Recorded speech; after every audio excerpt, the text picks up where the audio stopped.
Everyone knows where the Queen City is, right? Cincinnati, Ohio. And let's talk about who once was considered probably the best first baseman in Major League Baseball. He had the lowest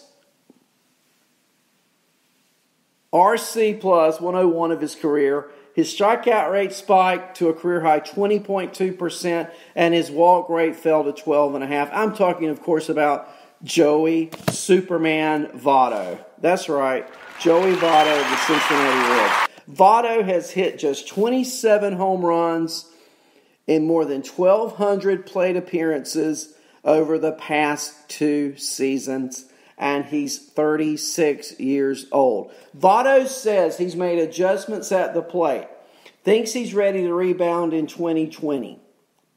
How many of you guys are buying the Votto bounce back?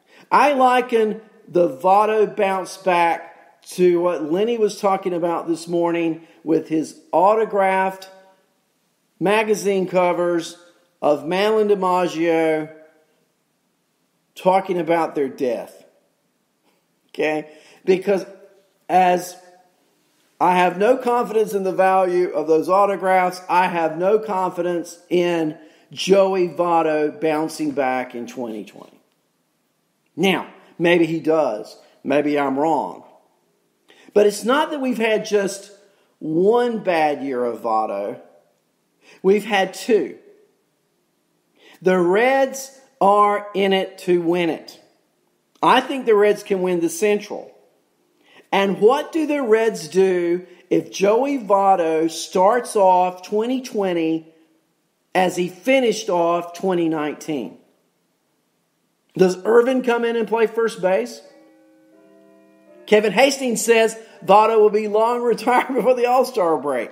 Remember these players like, take Mike Schmidt. How many of you remember Mike Schmidt's career? Certainly we do. Remember the year Schmidt retires. I think it's 1989. Schmidt starts off the year and he is playing very, very poorly. And beginning of April, getting into May, Schmidt just doesn't have it anymore. And long before the All-Star break comes, Mike Schmidt is gone. And I could see that happening with Joey Votto. So where do we draft a Joey Votto in fantasy? First base is a position of riches. And where we once had, say, 2 years ago, and it's just the great thing about fantasy baseball is how a player can rise and how a player can fall. Put Joey Votto and Clayton Kershaw kind of in the same pile, right? 2-3 years ago, they were the fantasy darlings. Not so. Joey Votto is a late round pick, in my opinion, at best. Does he go in the 20th round? I think you start looking at Votto around round 20. I'm not saying that's where you get him. I think that's where you start looking at your roster as you're drafting. Depending on when your draft is held, Votto, not a bounce back candidate in my opinion. So let's look out west. You know, the Angels have added Rendon, of course. They've added Dylan Bundy. They've added Julio Teheran. The offense centers around Superman Mike Trout, of course. And now we've also got a player. We got Joe Adell. And of course, he's in the Clevenger trade talk.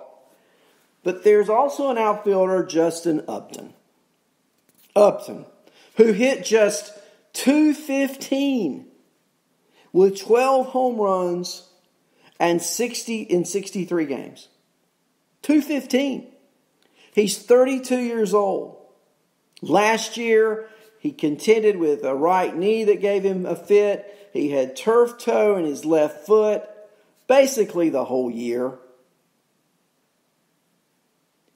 Do we think that Justin Upton is a bounce-back candidate. Good morning, Andrea. Great to see you in the chat room. Hope things are going well. Do we think that Justin Upton is a bounce-back candidate in 2020? Now, certainly the Angels hope so. But what do you fantasy players and experts think? Oh my gosh.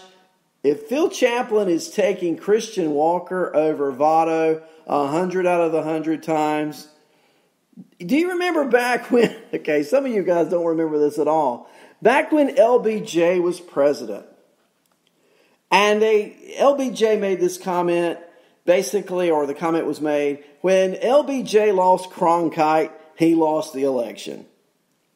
When Phil Chaplin takes Christian Walker 100 times out of 100 times over Votto, Joey, it's time to go to the farm. Okay. Go back to Upton before we conclude. He had over 600 plate appearances. I think it was, 7 or 8 seasons in a row before last year.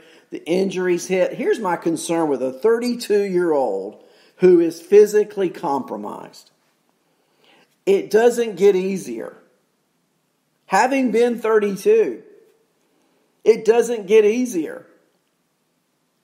I'm not a big Justin Upton fan. I don't see a bounce back in 2020. So far, I've predicted bounce backs for Ramirez and Machado and Giancarlo. Not so for Votto and not so for Upton. And so while we're out west, let's head up the coast to Oakland. Chris Davis had a big league leading 133 home runs from 2016 to 2018. Last year, only 23. He was on pace, though, for a 4 straight 40-homer campaign before suffering a left hip oblique contusion in early May. And that issue lingered. Davis was later placed on the IL, probably returned too quick, and struggled the rest of the way. Fully healthy, I can see Chris Davis rebounding, having a bounce back year in 2020. Oh yes. So we add him to the good side of the column. Remember, an injury, and I watched him play. You could tell Chris Davis was not himself. In that Oakland lineup, he is going to have opportunity after opportunity. And that's what fantasy is all about. We talk about it all the time. Will he have the opportunity? Yeah, I know he's 32. But I can see him having 39, 40 home runs again this year. He's, of course, crucial to Oakland's chances of making the playoffs, contending in the division. But his track record is what it is. And when you take that close look at the left hip oblique injury in May, he never really recovered. I'm looking in the chat room and there's chat about going back to Upton. I just see where I think Doug Boyle says Upton's nowhere near the top 100. I agree. Kevin Hastings says the earliest he's been taken is 217. I get it. Phil Chaplin said, I'm glad you got that context, Horn.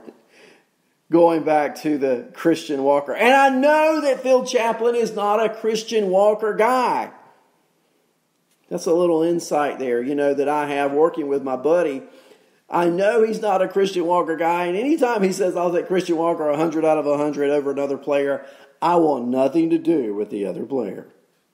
But I do want something to do with Chris Davis. So where do we draft him? He's DH. That's it. He's a utility guy. Which round do we find Chris Davis? Is he a number 120 pick, meaning in the 10th round? If you can get 39, 40 home runs, wow, is that not a bargain at that part of the draft. Now I want to get into a couple of players who ought to create some discussion. How about Locaine for Milwaukee?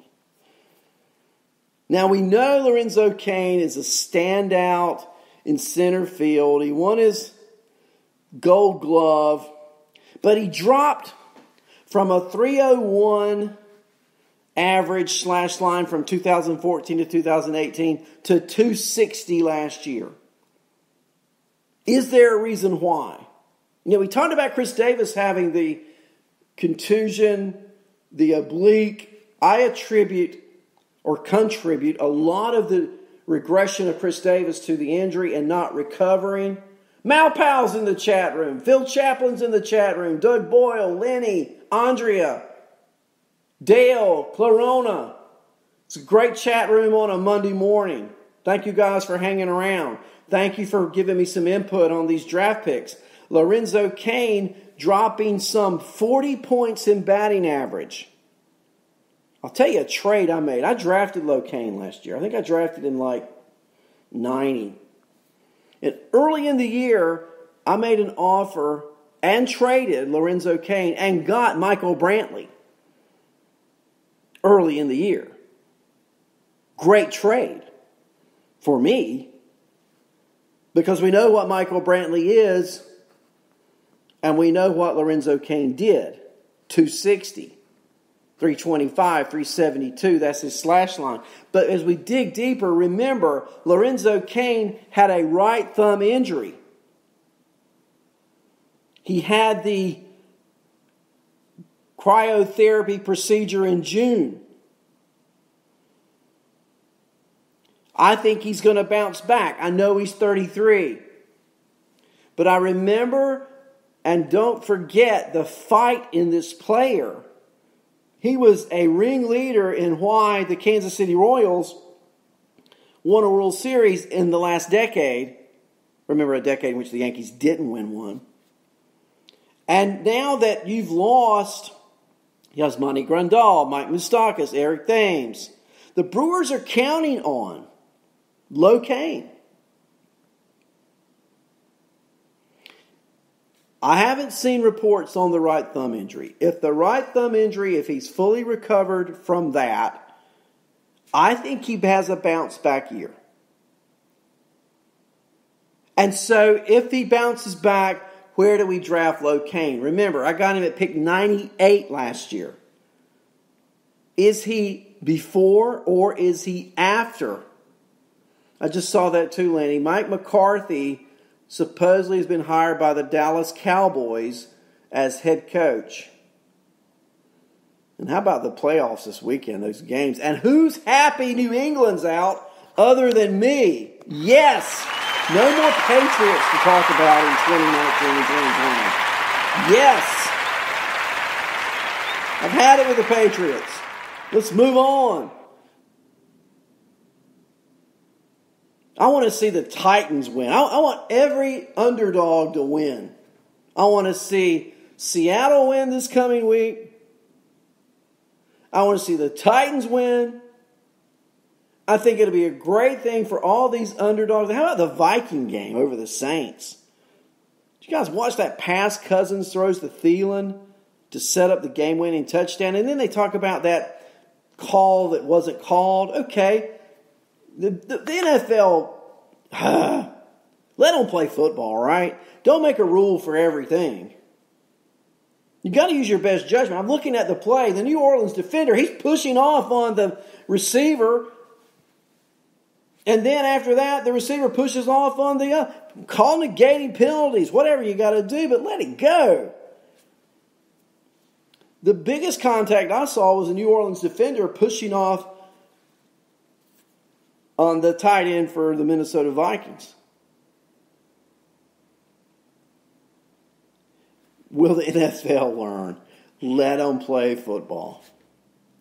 And let's get back to our study of bounce back players. Chat room's talking about a mock draft. I think that'd be great to have a mock draft. I'm ready. If you want to include me, include me. How about that? I can't type right now. I can only read.